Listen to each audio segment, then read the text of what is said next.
Well, the Armageddon box has been revealed in full, and let's do a little quick run through. Side note, I did do some predictions of what's going to be in here for the Orks specifically, and I'm setting up a time to meet up with my buddy Jason to record that one and see if I was correct. I got a couple of them, but a few, and there's no way I was going to guess them. But anyway, I'll get to those later. You can go back to my old video if you want, or I'll talk about it in a couple days. Whatever. So let's start with the Space Marines. So like most starter boxes, we got a smattering of characters. There's got to be an ancient. Always an ancient. Have I ever seen one on the table? No. Well, no, that's not true. I saw one at a person did a Flag Day event, and you had to take as many flags as possible. I've seen one there. I know Dark Angels run them one time because it's the cheapest guy for an enhancement or whatever. Whatever. Jump Chaplain is great. Probably my favorite Space Marine model. The Captain's pretty good. I don't know. I just have so many Captains. The Librarian is cool. I like his pose. I don't know. It's fine. 10 Intercessors. I have so many Intercessors it doesn't really matter, but it's nice to have bodies just in case you want to do anything else with them. Eradicators, Heavy Bolters. I really like these models. I like the models. I am not convinced that Heavy Bolters are going to be good, but I like the models. I have a soft spot for Gravis.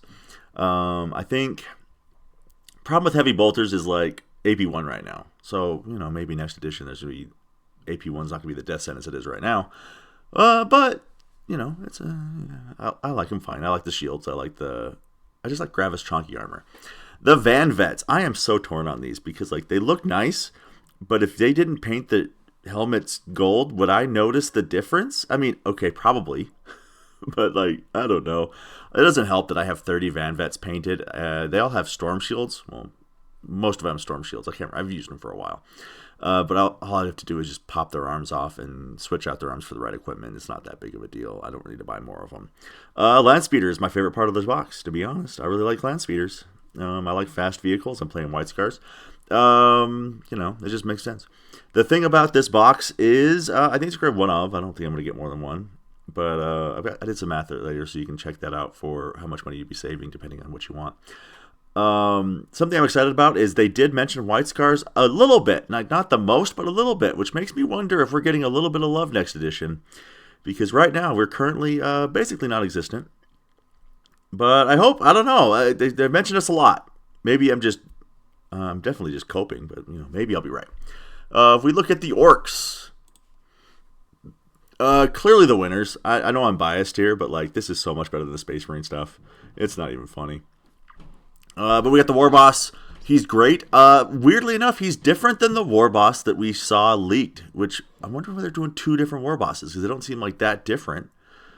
I don't mind having more than one option, but it's not like Space Marines. We have a Captain in Gravis armor, a Captain with Jump Pack, and a Captain with Terminator armor. It's just War Bosses, so I don't know. Maybe there'll be a distinction. If not, I like having multiple models. It's going to be fun to paint. I like both of them. They did mention that his Choppa, his custom Choppa, is going to have Cleave, I think is what they called it, which is going to be basically Blast. If that's good, great. It's usually going to be +1 attack, because most of the time you're going to be hitting 5 to 6 guys for the character in a squad for 5s. However, if Choppas are cool again, that'd be nice. I don't know. Because the biggest problem with War Bosses right now is when they have the WA, they have 9 attacks, and when the WA is over, you have 4 attacks, and 4 attacks is real sad, and 9 attacks is really happy, so it's kind of hard. The balancing between the two is not great. Big Boss. Big Boss is great. Snake. No, but Big Boss is great because we just haven't had those, current list building right now with Orks is you take your War Bosses, your Beast Bosses, and, Gazcol. There's not a lieutenant style character who's cheaper but not as good as a War Boss, but you can take them and they add extra things on here. I don't know. I'm looking forward to it. He's like a lieutenant. Interestingly enough, they said he'd have Sustained 1. Sustained 1 is weird because right now probably our best attachment is Warhorde, and Warhorde just gives your entire army Sustained 1, which makes me feel that Warhorde is getting changed in a few ways. Banner Knob. Really cool model. I am not convinced on the rules. It said a 5-up invul, which is good. 5-up invul is fine. And +1 toughness on the WA. +1 toughness on the WA is quite conditional. From T5 to T6 is a good break point, but not not often, is what I'll say. Pain Boy, the new model's really cool. I love his like medical grabber thing, his whatever the Erdy syringe, and the grot with the bone saw is amazing. I love that. Then it said his rules stay the same. Sure, I don't know. He's fine. He's not bad. He's not great. You sort of just only see him with the 20 man with gas sometimes. And then we got the Weird Boy. They did say he still has the jump. I don't know. The model's great. I really like the model. I love his like. I love he's got the crazy eye. 20 boys. Good start. I don't know if most people need 20 boys. I don't, probably. But it's always good to have bodies, and so what I'll probably do is just hold on to them, and then a project will come up, and I'll be like, oh, I want to do those. But it's just, they're nice to have. I am curious because I've seen a lack of power claws. So if you look in this page here, and I looked for other ones, and they said specifically for this box, there are multiple build options, which is rare. In fact, I can't think of the last starter box that had multiple build options. But they all have choppas. Choppas are cool. Right now, power claws are what you want to take because they have AP2. So depending on how the rules go, this could be an issue. It might be. Maybe it's not an issue at all. Maybe there's power claws in the box. I don't know. I'd probably just build them with choppas anyway, just because I have so many power claws by now. 10 Gretchen. Sure. Gretchen are great. If you're starting Ork Army, you want 1 to 2 units of Gretchen because they just sit back on the home objective. They get you CP. I don't know what they're going to do in the new edition, but I'm imagining it's be very similar, where they're going to be cheap and they're going to be on your home field so that you can be more aggressive with your frontliners.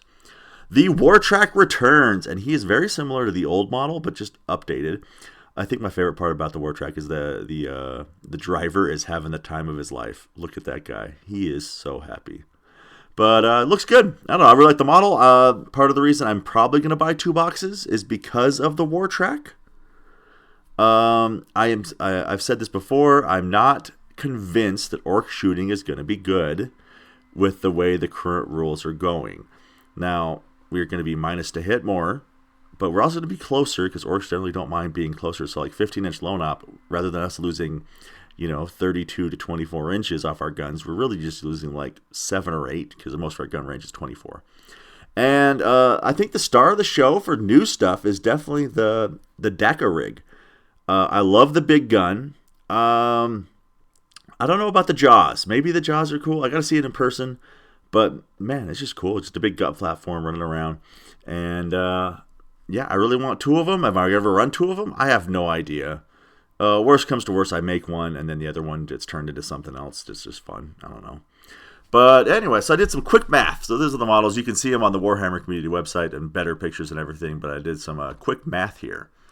So my guess, I'm thinking it's going to cost $350 because prices have been going up, and it's including the cards. Now, this is important. The cards were never included before, and they were always a huge pain to find at the launch of an edition to start.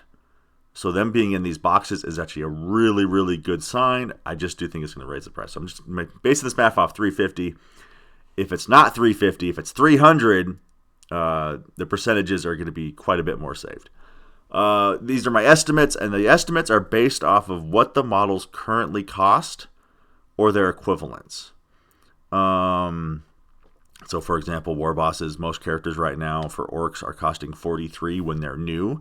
The older ones, this is in the United States of America, obviously, but the older ones cost like $39. Some are like $30, but like I think they're going to be $43 if you have to buy these by themselves. Boys cost $60, so you get 2 boxes of them for $120. And then the War Track, I made it the same price as an ATV. I could be wrong on that one. Maybe it's $60. And the DACA rig, I made the same price as a Ballistus Dreadnought because they just feel very samey to me. Like they're very similar sized, and they're kind of the same thing, but just one's an orc.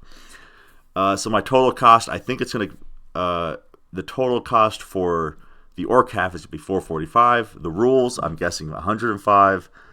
And the Space Marines, same thing down the road. The Land Speeder might be cheaper. I said it's the same price as a Storm Speeder. Will it stay that price? I don't know, but that's just my guess. But yeah, so these are down there, and the total box estimate I think is going to be $989, which means if you're like me and you play Space Marines and you play Orks, your savings is going to be about 64% off, which means you're paying about 36% of what you would pay. Now, I know, like, I don't want the Ancient, so, like, he's one of the free models, but, it's not bad to have. Let's just say you want Orks. You're saving 21%. So what I mean by that is, if you bought this by themselves, it'd be 80%, or it'd be 20% more expensive, even if you don't sell the rulebook, and if you don't sell the other Space Marines. Marines are a little bit cheaper. I'm not sure. Maybe my math is wrong, but maybe they just can't equal out. I don't know. But I figure if you are buying one of these boxes and you're not going to play Space Marines and you're not going to sell anything, you're getting about 2 free characters, about $100. So, pretty good deal. Really good deal. I think the Space Marine half is a lot less interesting because Van Vets, you're probably going to want to run 10-mans, and Eradicators with Bolters are... that's going to be a tough sell. Ancient, who cares? Who cares about Ancients? I like I said, I've just never seen them. Jump Chaplain, good. Librarian, every once in a while they poke up, but mostly in gimmick lists. Like, I'll see them in Sternguard veterans. They'll put them in Sternguard, and then they'll obliterate one Oath of the Moment target, and by obliterate, I mean do like 10 damage. Captains are just nice to have. A lot of just Marine bodies, like, they're nice to have to hang around because every once in a while you're going to need something, and then you can always, like, pop a jetpack on one or turn it into something else. It's pretty easy that way. But, yeah, I think my personal plan is I'm going to buy 2 boxes. I'm going to unload the Space Marines. I've got a friend who wants the rules, but doesn't. He wants the rules. He's uncommitted on the box of the Space Marines. So my plan is I'm going to buy 2, sell off 1 Space Marine set, keep the other ones, just probably just build the Land Speeder, maybe the Jump Chaplain, and see what happens with Marines. But I'm probably going to be playing Orks for a while until they hit early edition release. What do you call it? Mediocreness, languishing in neglect in about, 6 months to a year. But yeah, let me tell me if you're excited about this, if you think it's a good box, if my math is right or wrong, you let me know. Oh, of course, I forgot the most important part. I went through it. I found every single squig that I could find. Personal favorite is top right. Look at him. He's like digging out of a hole, or is he just squished? I don't know. I'm excited to see him. I think everyone needs a shoulder squig. I really think if we could do that, that'd be great. Take that awful Blood Angels Death Company upgrade kit style, but just have a bunch of squigs you can add onto things. I'd probably buy an embarrassing amount of those. But anyway, folks, I'll catch you pretty soon when I go through my predictions and see how correct I was. And hope I see you next time.